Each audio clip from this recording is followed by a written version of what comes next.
This episode is supported by ArcIT and Twinmotion. You'll hear more about both of them later in the show.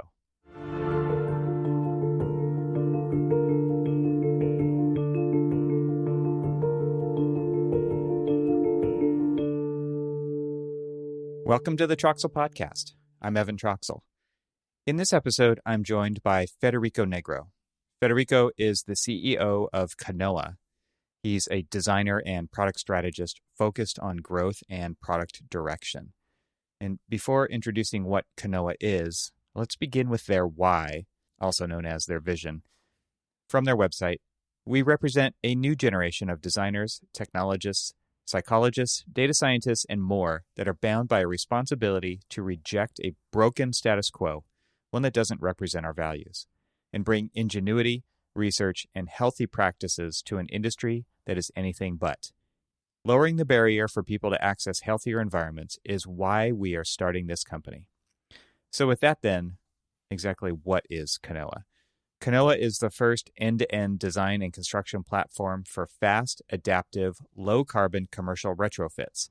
Our membership-based model is designed for fast-growing businesses, property managers, and operators who manage or are scaling large portfolios of commercial real estate. We definitely get into that inside the episode. Also on their homepage, they've definitely drawn a line in the sand, maybe many lines in the sand. They say, our cities are changing. Technology and a global pandemic have littered the American landscape with empty office towers, shopping malls, urban retail corridors, hotels, and parking garages. Yet, most of us still lack access to healthy, walkable, and affordable places to work, play, and learn. Adapting and modernizing our existing building stock is key to achieving these goals. It's time to finally leave the 20th century behind. It's time to rebuild. And I put a little bit of emphasis on the rebuild because so many architects out there think that the answer is always a new building. We also talk about that in this episode. So there's a lot to chew on there. And as if you didn't expect it, they're also a pending B Corp, and B Corps take time. And if you don't know what they are, I highly suggest that you look it up. Oh, and there's also a manifesto published on their site. Like you couldn't see that coming. I love it. So without further ado, I bring you Federico Negro.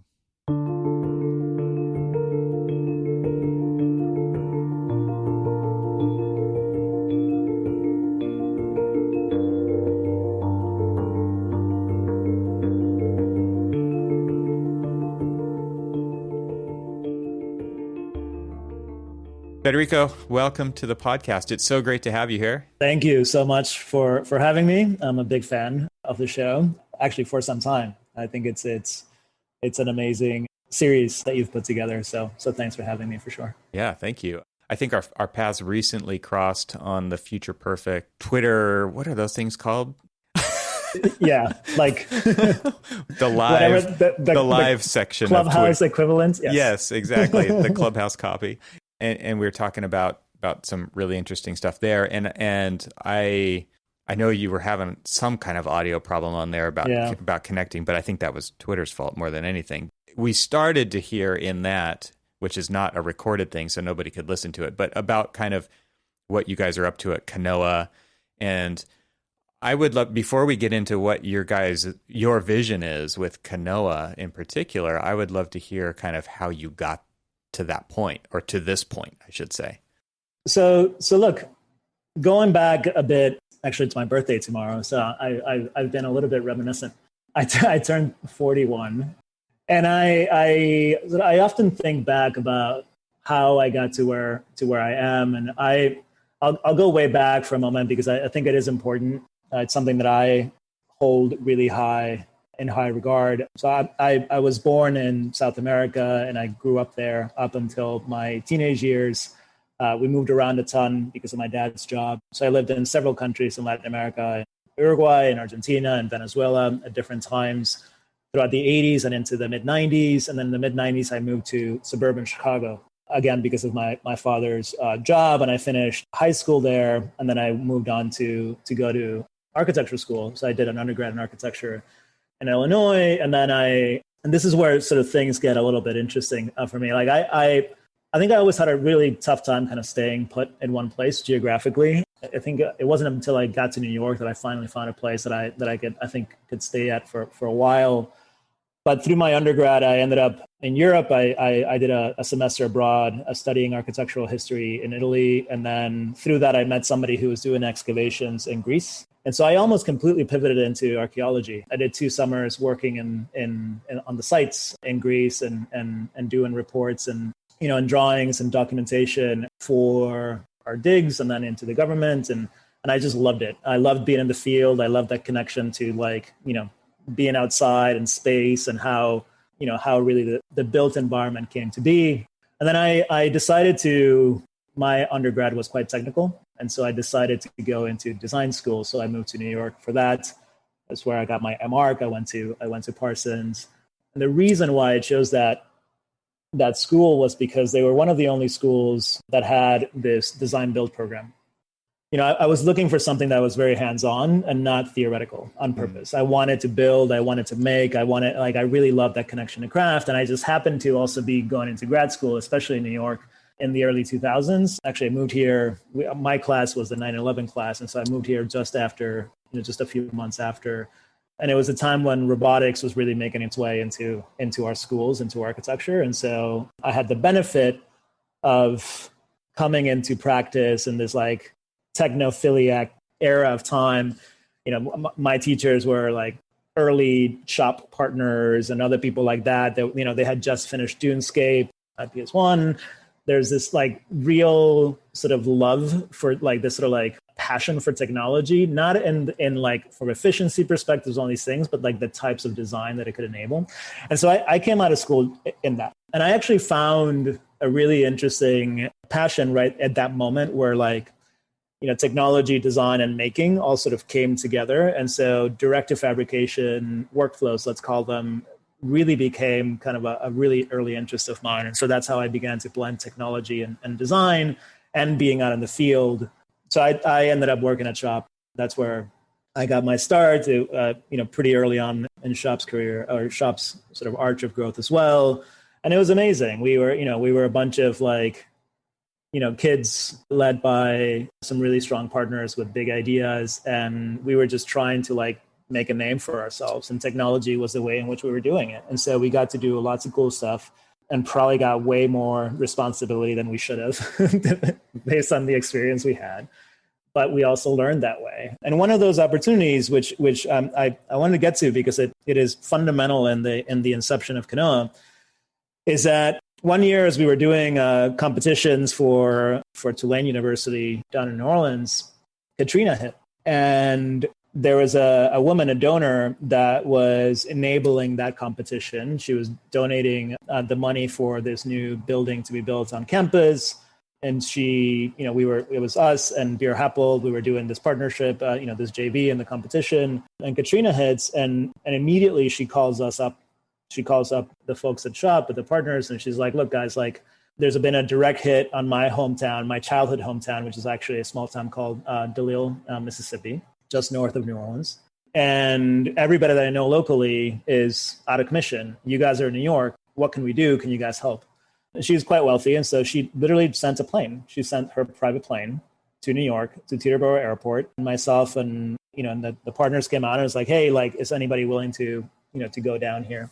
And myself and my friend Reese Campbell, who we're both, only a year into our careers or something, he had made his way into architecture by, oddly enough, working for the DOT in Alaska and in Utah for the Olympics. He had been building highways, he was a laborer, and found himself in architecture school. So Shop was also this really odd mix of people. You had your GSD grads, and then a bunch of us who were not really didn't really have the most, let's say, direct ways of getting there. But anyway, so Reese and I looked at each other this is we want to help. We want to go. And so we went downstairs. We were on Park Place at the time, and there was a hardware store nearby. So we ran into that hardware store. We packed up because we knew that there was no power. We bought 5 or 6 duffel bags and filled them with hand tools and everything that was battery operated, and took a car, went straight to the airport, jumped in, and we flew over. And honestly, and then we landed. It was nighttime. There was no power for miles and miles and miles on. We spent the next weeks and months there, living on site in a FEMA trailer. I came back early. Reese stayed actually for much longer than I did. We cleared a whole swath of land. We worked with the Army Seabees. We did all of this stuff and built a community center over the next, say 12 months or so. But more so than that, I got to see firsthand what disaster relief looks like. And I got to see firsthand what like the beginnings of what I began to associate with climate change really looked like. And it was enraging. It was incredible. It was sad. It was like all of these things together, all put to it. Like the emotions were just through the roof every single day. And so that's at the time, I didn't really understand how it was going to sort of mark my career, but we came back, we were happy that we were able to build that community center. In the scheme of things, it probably did very little. It gave the community a place to meet, which I think was fantastic. But realistically, all those people obviously needed much more help than we could give. But we tried to do something which we were both proud of, but also incredibly sad that we couldn't do more. So it was definitely a double-edged or like a bittersweet experience from that perspective. Anyway, we came back, we kept working. I, kept sort of like working on projects and doing things. My friend Steve always likes to say that I was one of the lucky people at Shop that was always working on a project that was actually under construction and not any of the millions of projects that unfortunately didn't really get built. And so I had a really interesting career from that perspective because I was always building something. I did very little work in the abstract. And maybe that also goes to my skill set. I'm not sure, but I really enjoyed that. And then look, in 2008, after 5 years of having been there, myself and Steve Sanderson and Dave Fano, which we were all there, we decided to break off and start Case.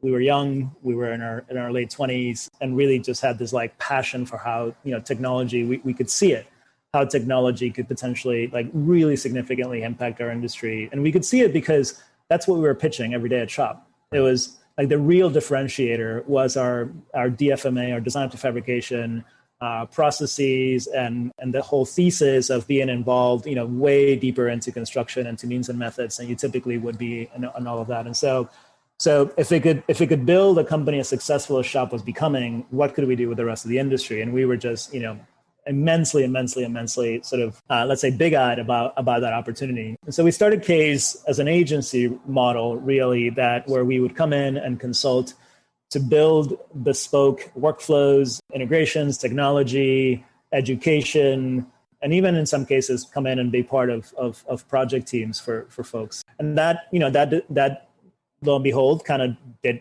really well by most measures. We grew over the ensuing 7 or 8 years to about 65 people spread all around the world. We were actually the company was 60% remote, 40% not remote. So we were already sort of like in that world because we had, we were big believers that for us to get the best talent in technology, in AEC, that we couldn't just focus in New York City, that we had to go anywhere. And so we had people in like Nebraska and San Francisco and South America and Korea and London. And like, it was a mix. And we would come together, 2 or 3 times per year as we could. And we obviously had an office in New York, but we had that culture already of being able to sort of really leverage, a lot of the talent that exists all over the world, which is amazing.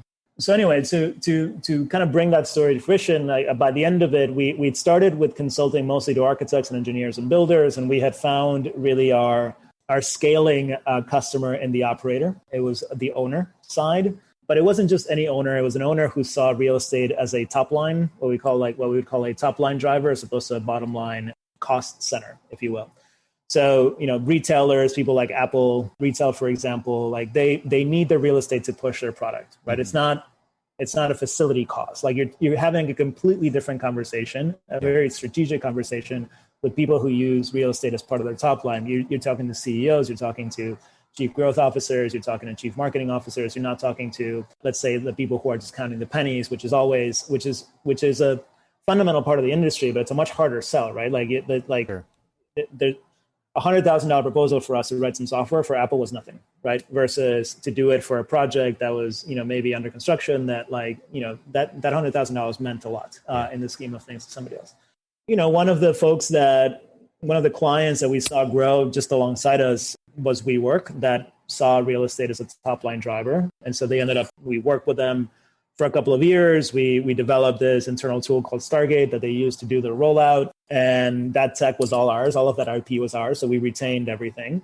And it got to the point where they were scaling and scaling and scaling. And they just, in 2015, they ended up acquiring us. So I don't want to necessarily go into the whole WeWork story, but what was interesting was that we did one thing right, which was that we retained IP, an IP that was transferable and that was really valuable. And so that made us an acquisition target. And the second thing I'll say is that it going into WeWork, then it really exposed us to what I call productization, which for me is really important. There's a lot of talk right now about sort of like vertically integrated this and vertically integrated that. Really the core of it was, can you deliver space more like a product as opposed to a service? And that really ended up sort of defining, I think, a lot of the thinking we have today, which is that in order for us to have really, really, really good, what I would call mass market experiences, not uniqueness, like unique and inspiration, all of that, our industry does that really well. Yeah. And we should continue to do that. But we have failed, and we continue to fail in providing what I would call mass market solutions that are both great and also affordable. Failed to scale in a very, very, very significant way. And so for all of WeWork's problems and all of that, I think what we were able to do, what we really got exposed to was we had an amazing platform to experiment, to say which parts we should insource, which parts we should outsource, what can we productize, what can we standardize, what we should not, what we should, et cetera, all the way to the point that over our tenure there, which was I was only there for 4 years. We built something like 600 buildings in that time. We renovated 600 buildings during that time, and we dropped our costs by 60% during that same period of time. And we also really improved the quality of the product during that same time. Sure. And we were doing it about 35 to 40% faster than we were doing it when we were starting off, right? And so, of course, that would have been impossible if you guys weren't like the serial builder type. Like most owners are not in that position. Yeah. Correct. And so I learned both at Case and then really at WeWork that what in our industry would traditionally be called multi-unit design, which is one design, multiple times, multiple locations, the retail model, really what Disney invented or McDonald's invented, 100 years ago, sure. is and has been obviously tremendously used in hospitality and in retail and in F&B ad nauseum forever and ever and ever. We just said, hey, why don't we do that for workplace, for space? Yeah. And that was really the only innovation, that, like, I'd say the biggest innovation that we were brought to the table. It wasn't technology, it wasn't this, it wasn't that. It was just simply that we say, hey, like, we can build workplace in the way we built retail, and we might actually be able to do that really well. Like, we might be able to actually provide a better experience faster at a lower cost. And we can get all three legs of the stool if we really sort of like standardize this process and standardize our product offering. So anyway, I tell that storyline because, fast forward, I left WeWork in 2018. I was like, okay, cool. This machine is out there. It's working. I'm going to go take some time off. I through Shop, which was very much in startup mode when I was working there, through Case, which was very much in startup mode all the way that I was there, through WeWork, which was very much in like hyper-growth mode. I had spent 15, 16, 17 years effectively like just not stopping, right? Like just build. And I needed a break. The burnout is very real. I very much got to that point. I had some health issues. And so I was like, you know what, I'm gonna take a pause for a moment. And so as I took a pause and I was, mostly working on myself and getting some help and trying to get healthy again, I began to obviously think about what I wanted to do next. And this is really where, the genesis of Canoa is that I said, okay, well, I can no longer continue to design in this world without directly addressing climate. Like, I just can't. Like, it's just, I can't look back 10, 20 years from now. I did this exercise where I said, like, if I'm 60 or 70 or 80 and I want to look back on my career, what do I want to be proud of? Even if I completely failed, what do I want to be proud of having tried? And for me, I was like, okay, I need to be able to design better, not because it looks cooler or nicer or whatever, like not aesthetically better, scientifically better from a materials perspective in what we take from the earth and then what we get back from it, what we give back to it. Second is productization.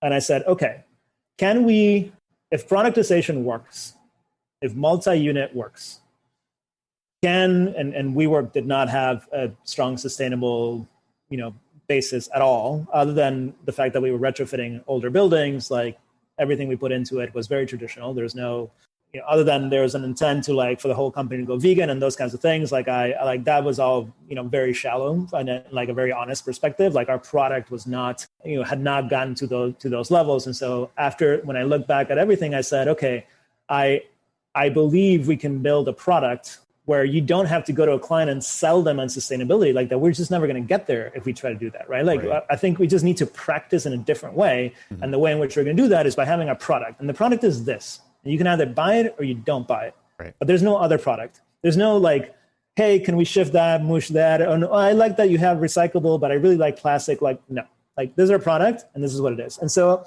I began to look at a lot of models in other industries and what other people were doing. And that became, this amazing, that became this sort of amazing discovery. But there's dozens and dozens or hundreds or potentially even thousands of models out there of other industries that are sort of reinventing themselves with what I would call like a much more ecologically conscious perspective, right? Like people still sell shoes, but can you do that better? People still need groceries, but can you do that better? People still need, all kinds of, like even cars, but can you do that better? It's like, okay, well, so for me, it was like, I finally realized in my career that I went from what I thought we were doing at Case and Shop, which was, hey, maybe we can change the industry, to me saying, well, the industry doesn't need changing at all. Leave the industry alone.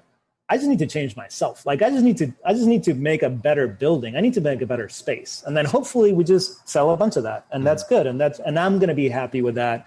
And my customers are going to be happy with that. And our team is going to be happy with that. And what the industry at large does or doesn't do, like it's hard to change it from the inside. And so I was like, I kind of stopped this thinking that like, technology and all of this stuff and education, like all this stuff is really important.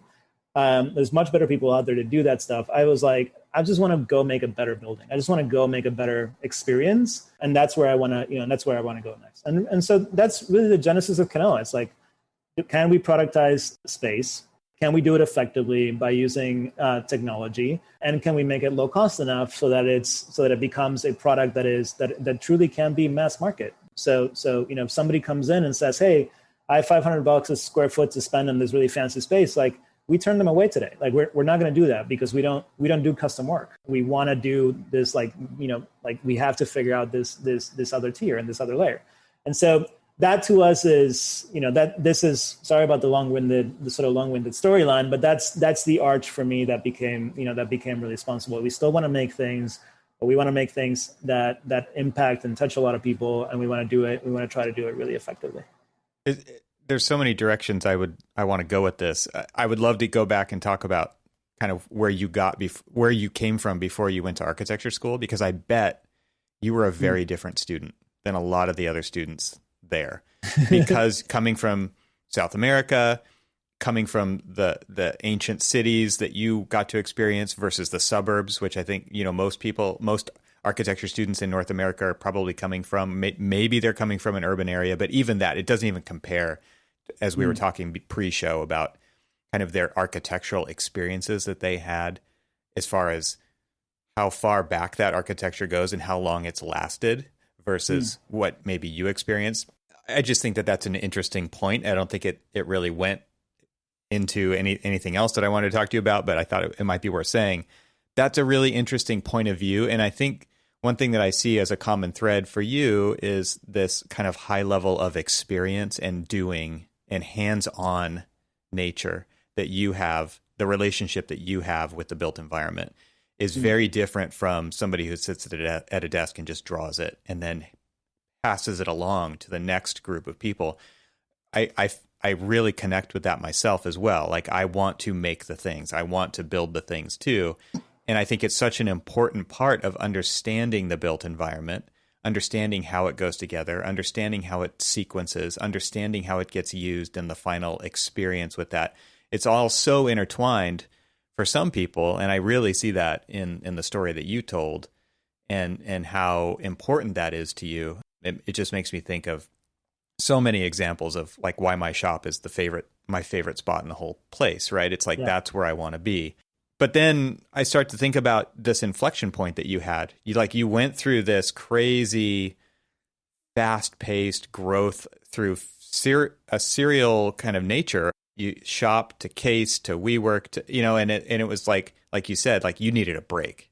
Mhm. And it was during that break that this inflection point happened, where you did kind of look back and start to connect dots and see the problems that you were observing and trying to figure out a path forward. How important was that time away for that to happen? Do you think it would have happened if you didn't take time off, if you didn't take the time to work on yourself and to kind of heal and to do all those things? Or because I kind of feel like that whole, I hate to say work-life balance, but it's hard to kind of get a different perspective when you're always in the driver's seat. Did you have to get out of that to even come up with this idea of Canoa? I did because I found myself mentally and physically blank.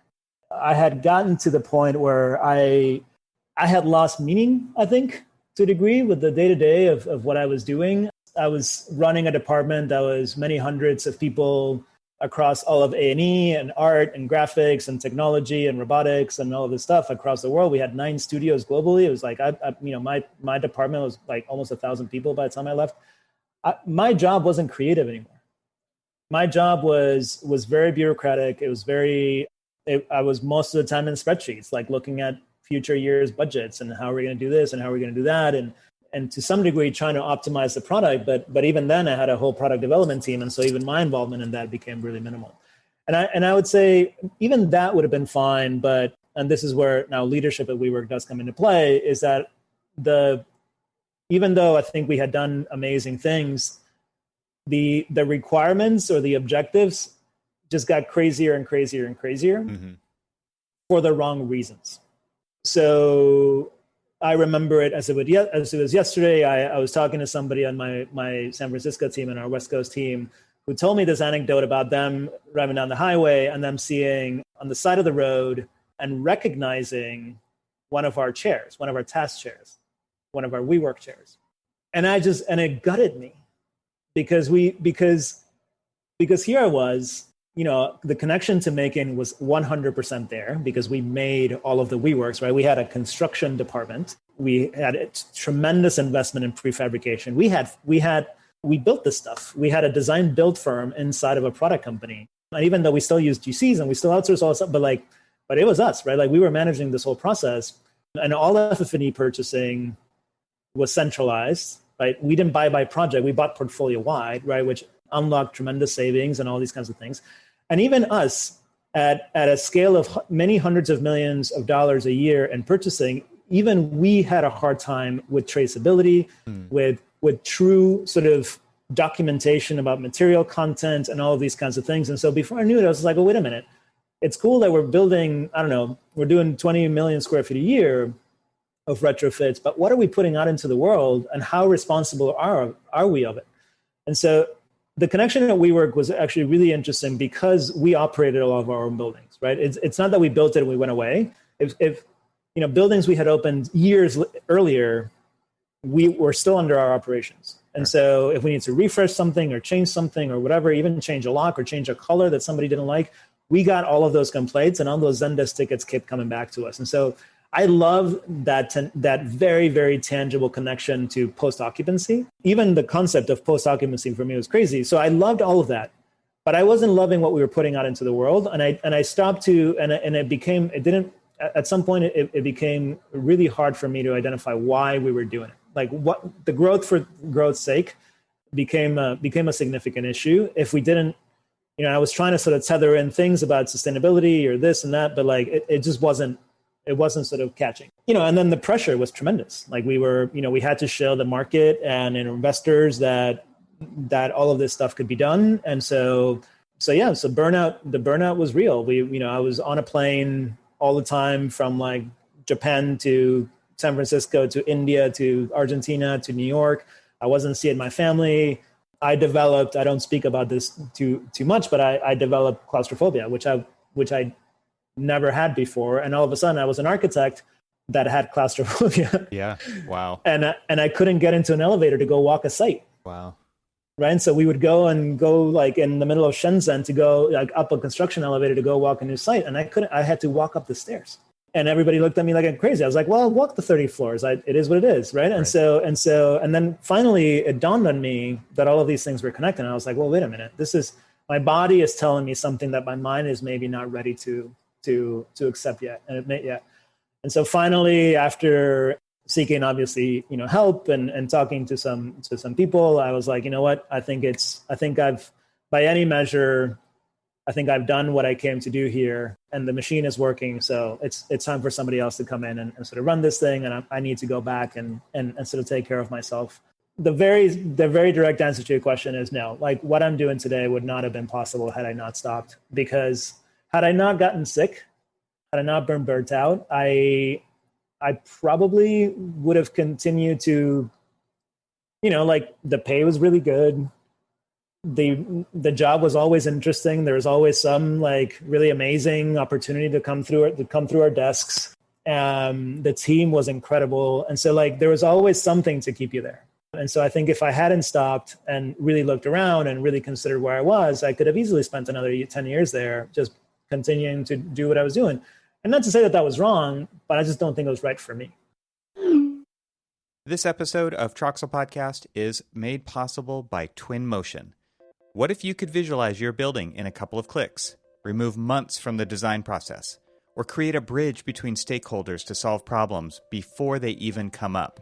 Our friends at Twinmotion offer simple, real-time visualization for architects. Their technology lets you view and edit your scene on the go in the same pixel-perfect quality as the final rendering. Twinmotion seamlessly integrates with other tools like SketchUp and Revit, transforming your BIM or CAD models into high-quality images, panoramas, VR videos, or presentations. Sound complicated? Well, what if I told you that Twinmotion enables anyone to present the biggest ideas in the easiest way possible, regardless of previous CG experience? To download your exclusive free trial, head to twinmotion.link/TRXL. That's twinmotion.link, not .com, .link/TRXL. And ArcIT. A common misconception that comes up when talking about technology, and actually IT in particular, is the thought that hiring a specialized company to help you with that is an expensive undertaking. And actually, the opposite is often true, especially with a company like ArcIT, because they only work within our industry, and they have the expertise and know-how to run IT for your business for a very reasonable price. In fact, they are honest and transparent with their pricing, and you can find it right on their website. And you can check that out at getarcit.com/pricing. So, as business owners and architects, how often do we think about our IT provider? Typically, only when things go wrong. And for many of us, unfortunately, this happens too often, especially with the latest emphasis on remote work. I know that I've had to deal with my fair share of IT fire drills. Not pleasant. ArcIT, however, is a very different kind of company. They specialize in serving architecture, design, and engineering firms, and their goal is to help you use technology as a competitive advantage. This means that they understand your technology stack, and they won't waste your time and money learning how your tools work within your process. Combine that with industry-leading response times, proactive remote hardware management, and solid disaster recovery and backup solutions. That's something that everybody should be thinking of, honestly. And enterprise-grade security management. And yet, above all, these are just table stakes for a solid IT company. ArcIT goes a step further. They become your strategic partner when it comes to planning, budgeting, and integrating new technology into your business processes. So all of this sounds expensive, right? Nope. Because ArcIT is highly specialized for our industry, their pricing is on par or in some cases even lower than other IT providers. ArcIT is transparent and even publishes the pricing right on their website. Speaking of their website, there's also something else you should check out when you're there, and that is their Design Under Influence blog and video series. Again, adding value to IT type solutions across industry, all good stuff. So your business deserves a competent, responsive, and proactive IT partner. Reach out to my friends at ArcIT for a free consultation. So go to getarcit, that's getarcit.com, arc like architecture in the middle, and click Work With Us. So thanks very much to ArcIT for sponsoring this episode of the Troxel Podcast. And now let's get back to our conversation. It seems to me like the sustainability pull that you have kind of just part of your nature is really what's driving what you're doing now at Canoa. I mean, you're talking about productizing space, but you're talking about doing it in a different way than I think most people think about productizing space. You're thinking about it from a reuse standpoint, not only in the products that you use, but in the types of modularity and the spaces that you're dealing with. I would love for you to get more into kind of now the bigger vision of what is the bigger vision for Canoa, and why is that so important to you and your team? Because obviously you're attracting people who have a similar, pull as well. Sure. Yeah. So look, the vision for me is really simple. I believe there are certain subsets of our industry that will function more as a product in the future than as pure services. And I believe that consumer demand for transparency and information, our spaces, our air quality, and the materials, the stuff that surrounds us is only going to go up and up and up and up.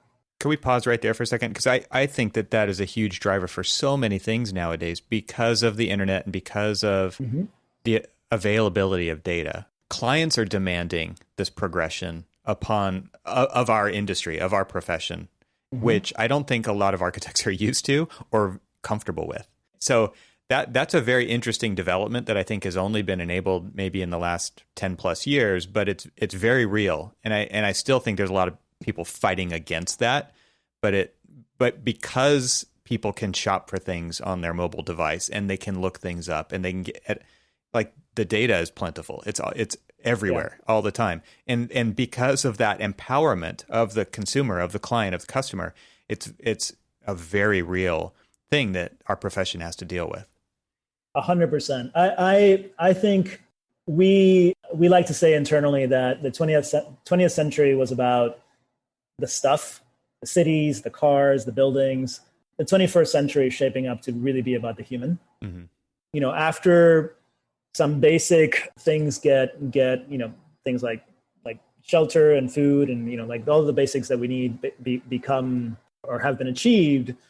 The next tier of that, you have to ask yourself is like, okay, has that been achieved for everybody? The answer is no. And two, can it be like to what degree, to what level has it been achieved? And so for us, we're not big believers that, like the industry is going to be like, look, if you're really good at super talls, there's still going to be demand for that. And super talls are unique by nature, right? Like even just from very specific geographic constraints and wind and everything else.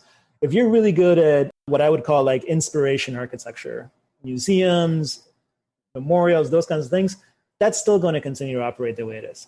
But things like single family housing, multifamily housing, workspaces have to be productized. Yeah.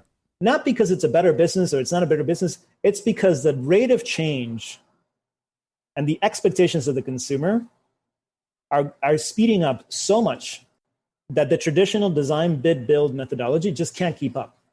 Not only can it not keep up, you can't guarantee the level of transparency and information that people are asking for. And you're like, well, means and methods are not part of our responsibility, or this is not like, I don't really know what, if your CO2 levels are too high, then it's like, that's an operations problem. It's like, we just can't do that anymore in certain types of spaces. You just have to know, right? And so, I didn't know that, anything that's behind this wall, I have no idea what's in it. Like we all know that there's good architects out there who obviously go to that level of detail and do those things well. But still, like the reality is that once you've given away the keys, once the keys have been handed over, that we have very little control, very little ability to sort of like project. And so the core thesis on our business model, not our mission, but our business model, is that we believe that design as a transaction in these types of sectors is going away, and design as an always-on subscription service is in. Relationship, yeah. Correct. And so what we do is we tether ourselves into a building, into a floor plate, and we stay with it. This is my lesson from WeWork. So we enable tenant experience, and we work on tenant experience with the sustainability overlay. But we know that if we're not there, we can't help you. Yeah. We can't help you well enough. So what we said is, Well, let's change our model. Right. Then let's stay there. Let's stay behind. Let's open a space, and then I want to hear all of your complaints. Yeah, From you're now basically until end of life. You're basically designing an operating system for that you're going to push continuous updates to. That's right. That's exactly right. And so something's not working. Let's fix it. Right. And I shouldn't have to send you another proposal for that. Well, and not only that, but I think the business model, we talked about this on this show before, can incorporate that kind of relationship so that you're incentivized to make the thing run better over the long haul instead of just turning over the keys and saying your problem now or see you later. Like there's a totally new way to think about this, the interaction and the continued interaction over time. And I think with other technological advances, like streaming music as an analogy to this, right? It's like things don't have to be billed by the hour. You don't have to have a separate contract for each little job. It can just be an agreement that's ongoing, and you can divide it up into the smallest chunks imaginable, and they spray out over the network, and I receive them. Sometimes I receive them, and sometimes I'm sending them. And I think that is a more analogous to the type of relationship that you're describing with your tenants. It's like something doesn't work. Let's fix it. Let's make it better. Let's make it perfect for you. And realizing that somebody who comes later might have different requirements than you, but we're going to be here to service them as well. Yeah, I think that's exactly right. And I'll just add, proactive spatial user experience very often does not translate to a physical solution, right? Very often does not translate, doesn't have to be architecture, right? And so part of what we're doing is also saying we want to de-incentivize ourselves from constantly having to sell hard costs. And the reason for that is because sometimes, I love Lance is always sort of tweeting about this, but like sometimes coming into a space and salvaging 50% of it, if we were doing a traditional percentage on hard cost fee, we would be incentivized to actually take all that stuff down and put a bunch of new stuff in. Sure. And that's just not right for the planet. It's like, this stuff is fine. It has another 10 years of life. Fantastic. Keep it. Right. And so we wanted to create a model that incentivized us to deploy as little mass into the world as possible. Yeah. That and we actually model it that way. Like our kits of parts, one of the objectives, one of our KPIs is weight. Like how much weight are we deploying out into the world, and how much mass are we deploying out into the world? And the reason for that is because not only do we have to ship it and do it, but also because it's a really simple measurable thing. It's physical, right? Like it's basic physics. It's hey, if you had, I don't know, a fire main, a sprinkler main that is roughly in the right location, or you have a main, duct trunk that is roughly in the right location, let's make our design sort of flexible enough to repurpose that and to just keep it in place, as opposed to having to, have like this desire for perfection. And by the way, people are always like, oh, why? But like, then like you're doing it wrong. It's like, no. It's because I know, and we have the data, and we saw this through WeWork, and we've seen this because WeWork had its own spaces, but we also had this product called Powered by We, where we went to other people's spaces and started to productize their space. We saw it. We like to think in office world today that we build these spaces and they're going to be there for 10, 15 years. They won't. In as little as 2 years, people begin to knock down walls. Wow. And as little as 5 years, people begin to actually do complete renovations of those spaces. And so we build thinking that there's a life cycle expectancy that is that there's a shelf life expectancy that's much larger or longer than we think, because we want to do a good job for them. Yeah. But they will demo this stuff. Yeah. They will literally throw it in the garbage and then do something else with that space. And at the rate of change that technology is having in organizational design, where people, you no longer have IT on one floor and accounting on the next floor, you now have teams that are just constantly sort of like stood up and turned down, stood up and turned down. And that has a physical effect, has a manifestation in our physical space around us. And so our physical space we need to know more about it, what it's made of. We also need to make it more flexible, more less hard coded, if you will. Right. Otherwise, it's going to get demoed, because most people will not see it as enough of an impediment for them to knock down a wall if it's going to get in the way of their teams to do their job. And so they'll knock it down. And so if we know that those people are going to be doing all this demo, let's not build something that we think is going to last for 15 years.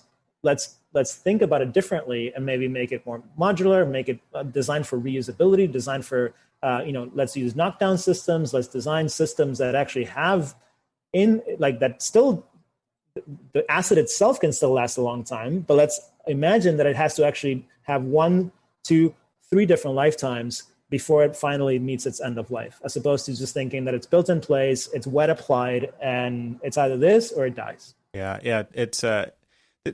I want to go back for a minute to talk about this idea of transaction versus relationship. This is a lesson that I learned working for Apple, of all places, that they really solidified for me.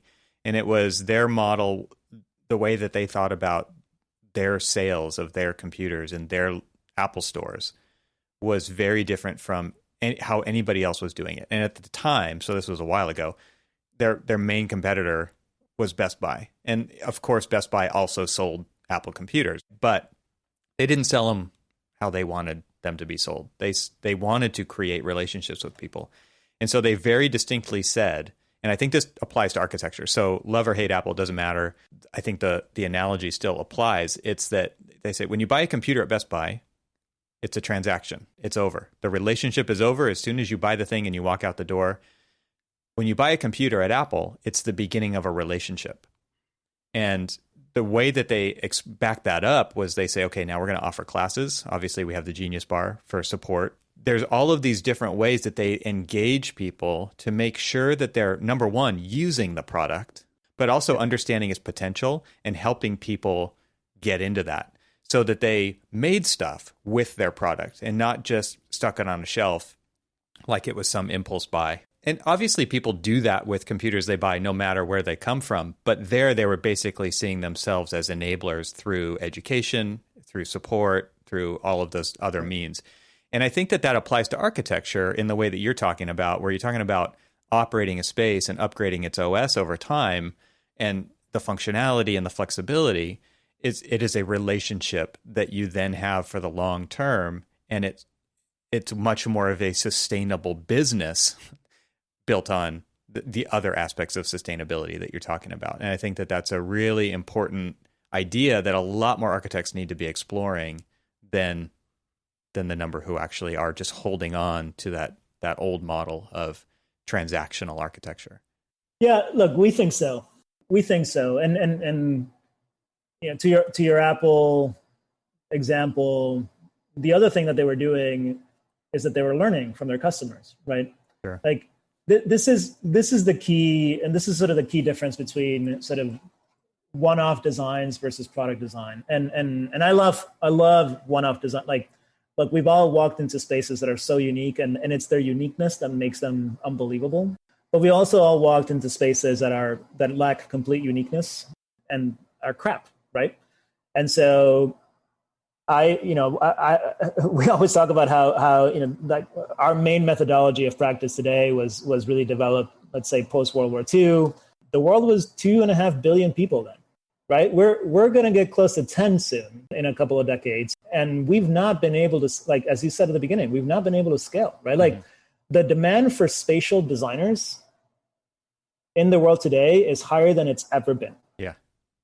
Somehow or another, we still package all of our expertise into 1-hour chunks. And so what ends up happening is that the highest bidder for that hour ends up getting that benefit, and everybody else gets outbid, right? And so we're not here to judge the rest of the industry and how they're doing things. Again, like we're not here to change the industry. We just believe that, hey, wouldn't it be cool if you could also buy these highly productized things like single multifamily housing or office or even retail in the future in a different way? And so we're not doing single family housing or multifamily housing. There's other people that are doing that, and they're also doing these sort of models. We're focused 100% on commercial, but it's like at some point something becomes commoditized enough that you just need it to be really great. And it's very few people work out of let's say the Empire State. Okay, the Empire State, make it unique, make it awesome, but most people don't work out of those types of spaces. So how can we give those people really great workspaces as well?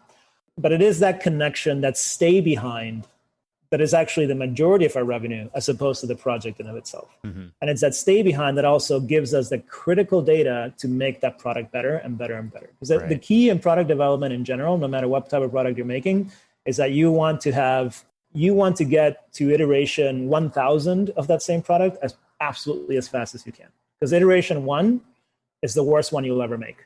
Yeah. So you want to get to iteration 2, to iteration 3, to iteration 4. And so the quicker you can get the first one out of the way, the better. I've heard in software development, like if you're not embarrassed by version 1, you waited too long. Right? You waited too long. Yeah. That's exactly right. So get it out there and get embarrassed and have that thick skin like you developed in architecture school, going through all these charrettes, right? And then iterate. Yeah. That's right. So can you give some examples of the types of things that you are doing with physical space and with products and with modularity and things, just to give everybody an idea of the type of work that you're engaged with at Canoa? Yeah, sure. So our core offering today, which we'll be launching, like, let's say in earnest later this year, is a combination of software and hardware for designing and deploying and managing what we call modular office spaces, reconfigurable office spaces. And so we call it, it's our first low carbon office. And the way that it works is that we effectively, so I'll talk about the hardware, or the let's call it the physical side of the design for a second, and then I'll jump into the software and why it's important. But the physical side is really simple. We effectively sort of have borrowed from some theater design and some other types of parallel industries that do a lot of reconfigurations of space, like convention centers, things like this that are constantly sort of changing. So what we do is we will go into a space.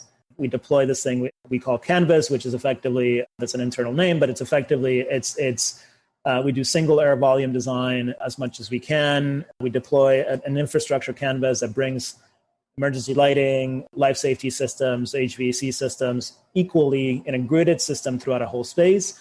And then just below that, everything floats, everything can float. So it's modular systems, offices, conference rooms, classrooms, whatever it is. If you want it to be closed or you don't want it to be enclosed, the idea is that this is 100% reconfigurable, but that all of these systems are deployed as products, meaning that, we don't deploy gypsum board, for example, right? Like, why? Because it's not reusable. And so we buy as something that comes in a box that can be assembled, and then it can be knocked down and disassembled and moved to its next location, or even just moved down 20 feet over in a future reconfiguration within the same space. And so we like to say it's sort of take what was built on site in a traditional way, and so a cellularized way in an office. How much can we get away with doing that through like furniture systems and like furniturizing as much of this as possible, or productizing as much of this as possible, while only engaging like the traditional ways for proper things like egress corridors and those kinds of things. And so, whereas before, like 80% of an office would be built on site, 20% was FF&E, we like to say, what if we flipped that and it was 20% built on site and 80% FF&E that was fully reconfigurable?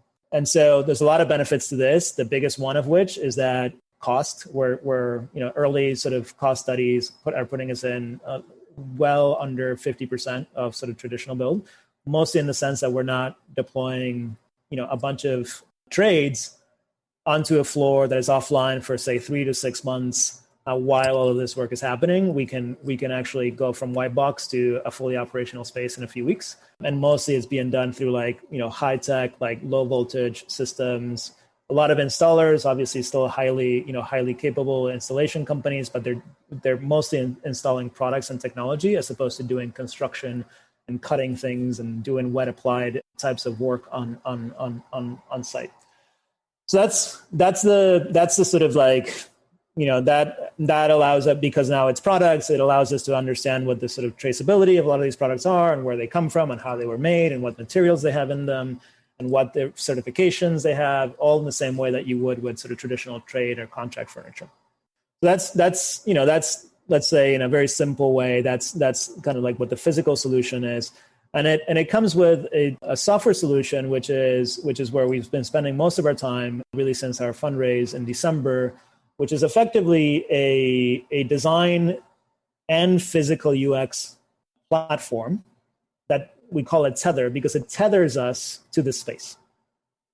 So that we say, like, we like to say every office manager, or building manager, or landlord has a login to this thing. They can see their life floor plan, and we can communicate through this. And they say, hey, we want to reorganize this like top right corner of the space, or hey, we just hired somebody new, we need another private office. It's a C-level person, they're really important.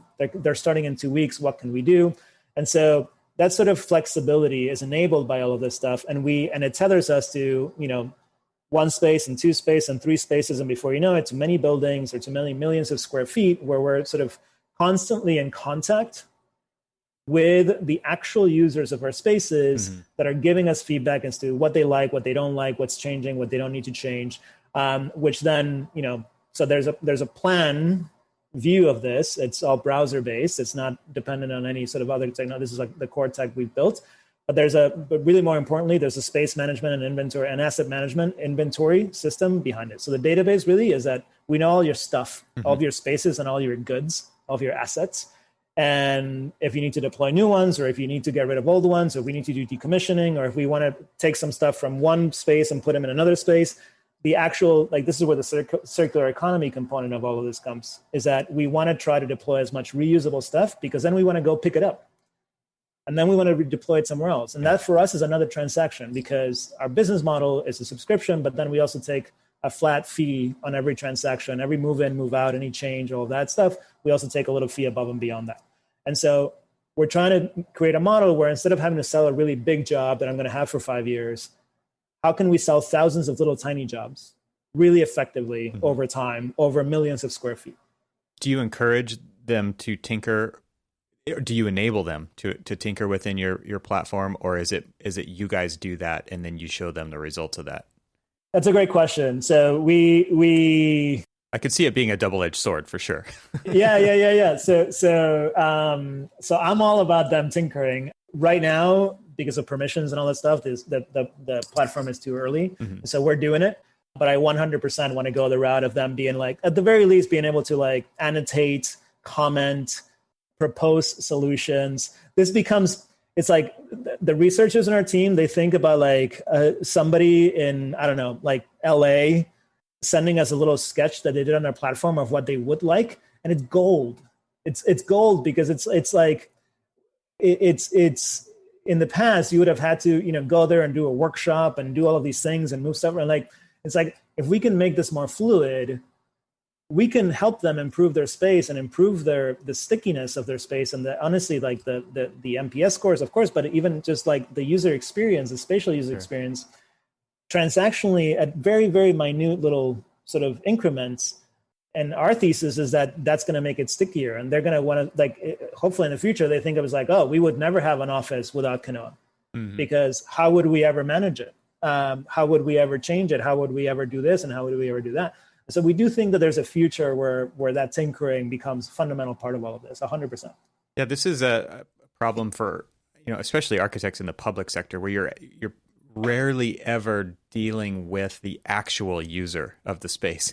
You're dealing with layers in between of, you can call them whatever you want. So for some people, they're red tape. For, obviously they're helping make that project happen at the same time. So there's definitely kind of this buffer that you're dealing with, and they don't necessarily understand the actual clients of the space and their needs and what would make their job better, easier, more sticky, as you put it.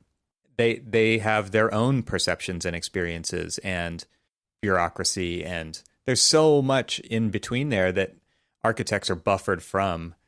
And I think that is a downside, because what you're talking about is actually impacting the day-to-day of the people who actually use the space.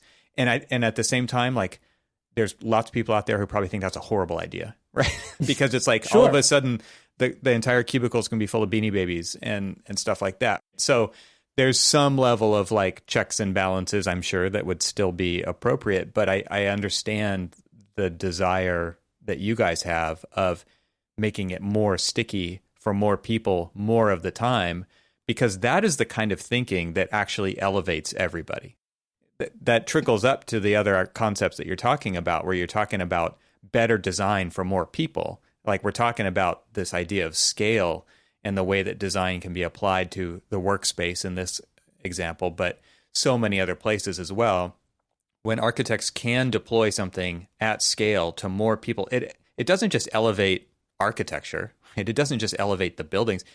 It elevates morale. It elevates contribution to community. It elevates so many other things that are behavioral changes for the better.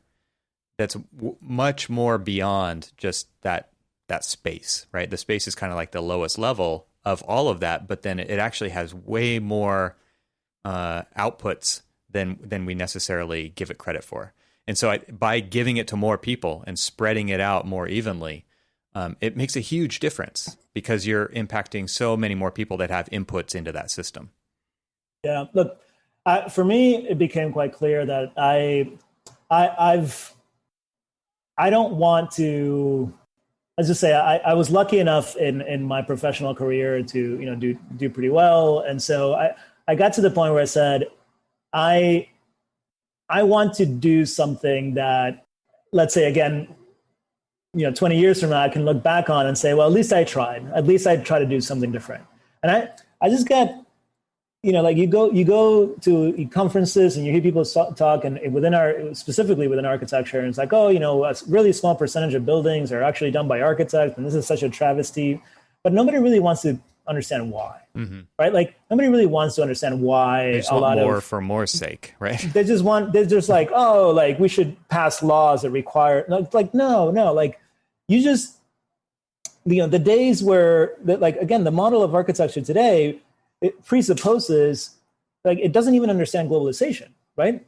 So like when I can go to, hire an architecture studio in Chile for a tenth of the cost, who, by the way, may also be a lot better because they do amazing work over there. Like, it's like, sure, I still need an executive architect here, but like, we can't complain about sort of how things are or they aren't and whatever, and then do nothing about it, right? And so, look, right now, everybody's busy, and so there's probably very little complaint, but a few years ago, this wasn't the case. And so what we say is quite simple, is to say, look, there's a reason why home builders take the same design and repeat it over and over again. It's because it sells. And because it comes in at sort of roughly the right price, and because it's made out of these sort of very simple systemic components that can be found anywhere from Arizona to New York to Washington. Predictability all the way down. Right, and any local GC can do it. So the only thing you're changing is maybe the size of the heating system or maybe some insulation. That's it. Everything else is pretty, like, just, like, we hate on it because it's like, sameness, there's no soul to it. Sure. But how are we going to house and how are we going to provide healthy work environments and healthy play environments and healthy, third spaces to the 10 billion people that we have in the world if we're just doing one at a time? Like, it's just not going to be the case. And how are you really going to address actual significant climate issues if it takes you 5 years to do one building at a time, right? And so, like, it's like we have 2030 objectives that require us to retrofit many millions of square feet in our existing cities today. If we don't templatize really great solutions, never make it. We're just never going to make it. Yeah. We're never going to make it. And we sit here and I have these conversations with my friends, and I have friends who literally are just like talking about like climate and sustainability and all these kinds of things. And then they go into their day jobs, and they're architects or engineers. They go into their day jobs and they're working on projects that they know will not open until 2027 or 2028 or 2029. And they're making those decisions today. I was like, okay, so cool. So you and your team of 50 are working on this thing for the next 6 years, 7 years, 8 years. That's one building. Right. Right. And it might be an amazing building, but it's still just that one building. Right. And so we're really fascinated by this problem of scale. We're really fascinated by this problem of accessibility. I think that we need to make what we all do more accessible to people. And right now we are prohibitively expensive when it comes to the day-to-day user. Yeah. So the people who work for developers, the people who work for large, say, boards and museums or school districts, or they work for the government, great, keep doing that. Right. But the rest of the market is still going to try to figure itself out in whatever way they can. And really, we feel like that's our opportunity to go address a product market fit in that specific market. Yeah, it's interesting thinking about levels of access to expertise, and like I think the big idea with architects wanting to have more effect on the environment is because they understand how people interact with space. I hope that's the intent there, to want to have the desire to interact with more of it and to have more. I don't necessarily want to say control, but you know what I mean. But I think a lot of times it isn't. It's more about just feeding the machine and paying the bills, and just because of that kind of exclusiveness, like we've got this information and we know the best. I think that is probably more the case. Because honestly, the answer is what you're talking about. It's like flexible volumes that you can modify over time. I worked in the public sector. I did schools. I did lots of different programmatic type spaces in schools. You know what the answer always was do less. Make it a space that's flexible over time. And that was just a trend that you saw, because it's like, we need this space. What do you need it for? We don't know yet. Right? Like the school's 5 years out. We don't know we don't even know what we're going to put in it. Make it so that it can work for lots of different intended uses. And that works for a classroom as much as it works for a multipurpose room, as much as it works for a media lab, as much as it works for a STEM hub, like a community space. And it's really interesting to think like, okay, so an architect's real job is to come up with the most flexible space possible so that the users have agency to make it what they need it as often as they need to make it what they need it to be. That's very different model than what we were taught in school, right? That's exactly right. Built for purpose today, that purpose is to build for flexibility. Mm-hmm. And it's going to change. It's going to change floor to floor heights. It's going to change column bay sizing. It's going to change and it's going to change all these things, honestly, because it's cheaper for us to do it this way, right? Sure. The architect who does core and shell will continue to do core and shell. If anything, the core and shell becomes more important because it has to be a little bit more flexible. It's almost like the central nervous system that allows all of the loading, all of the tenant spaces to be different kinds of things. So anybody who engages in interiors, and commercial interiors specifically, understands the speed of change and the rate of change. And so for those folks, this has been the way, the MO for quite a bit of time. But we always find ourselves sort of like almost fighting with the base building in a way. It's like, no, it should just be really beautiful views, just enough clear height to do what we need to do, really amazing natural light access, like all of those kinds of things are still there.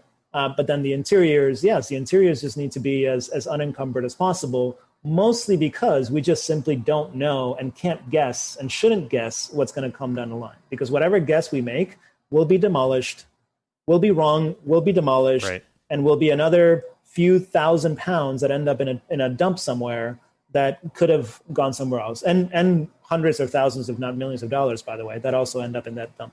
And so we want to be sustainable. We want to think about the world in that way. We want to be more responsible for what we put out into the world. We want to think about end of life. We want to think about going to pick up whatever we deployed.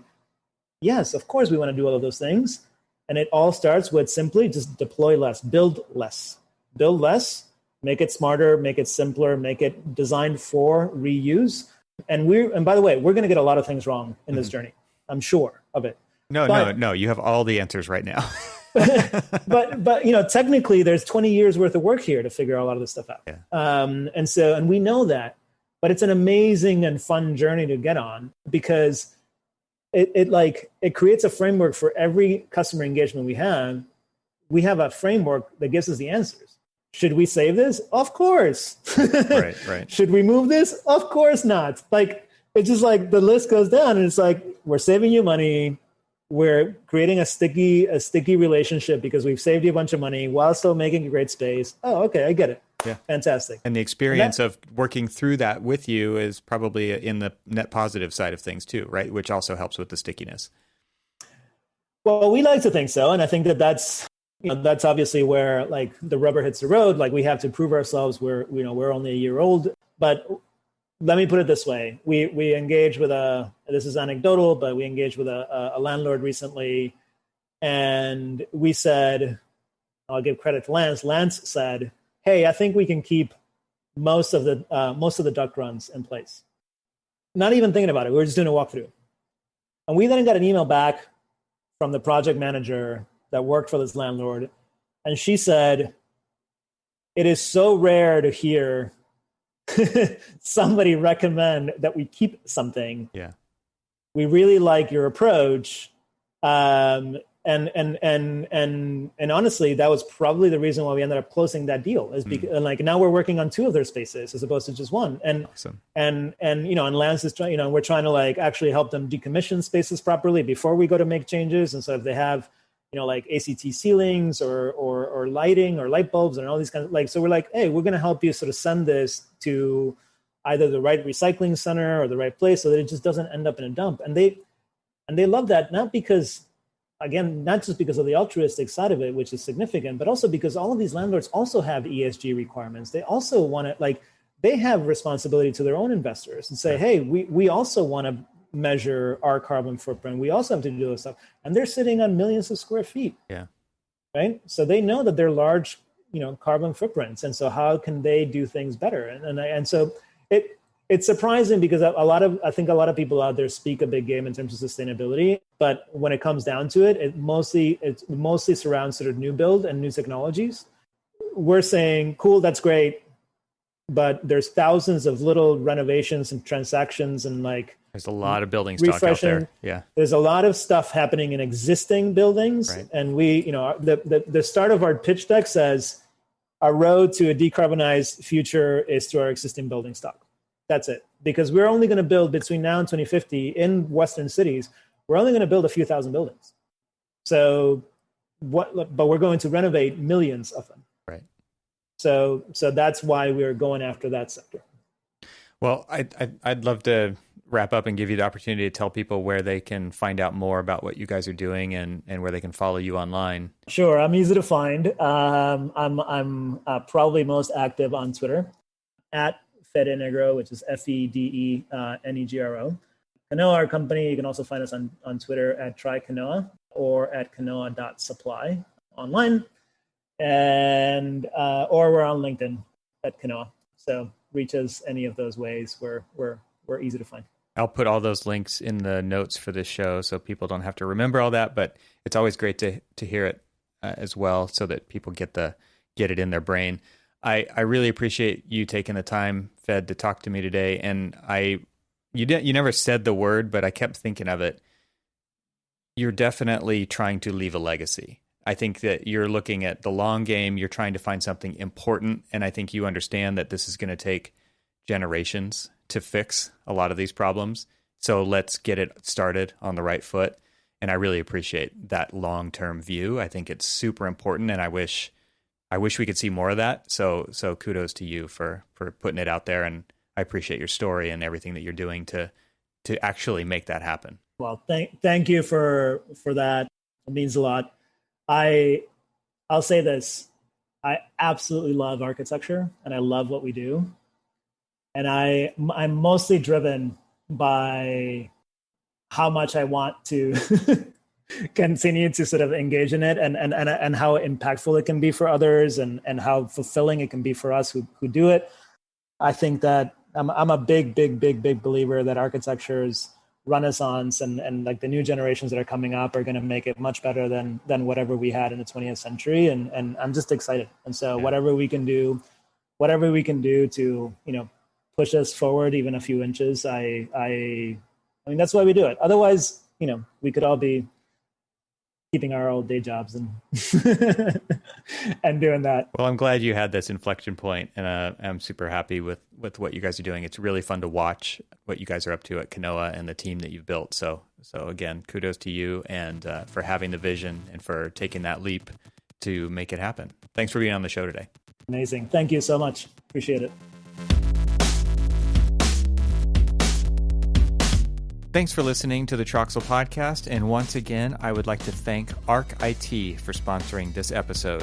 Visit their website at getarchit, that's GETARCHIT.com.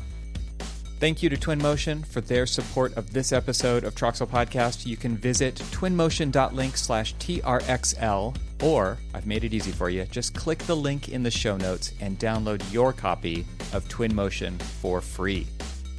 This show is part of the Gabled Media Podcast Network. You can see all the shows at gabledmedia.com. That's GABLMEDIA.com. You can help support what I'm doing here by leaving a 5-star review on Apple Podcasts to help get the word out, and of course, share it with your friends. I'd love to hear from you, so leave a comment on the website at trxl.co/podcast, where you can find every episode. You can also follow me on Twitter and Instagram and YouTube. Just search for eTroxel. Talk to you soon.